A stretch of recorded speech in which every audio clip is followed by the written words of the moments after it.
Returning to the whipping room, the atmosphere had obviously changed. The spirit energy that's in this room with us, please can you come forward? The air was much denser, and we no longer felt like we were alone. Can you make a sound for us, please? So that these people know that you're here too. Maybe not a sound, but soon into Owine's piece of camera, Gemma witnessed something.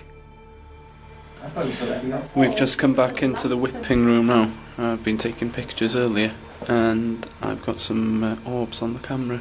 I see what you mean by that thing looking like a down. Yeah. It's a really strange feeling here. It's actually really cold. The energy feels a little bit different. I've just seen something fly past my It's face. a bit cooler here now than it was before.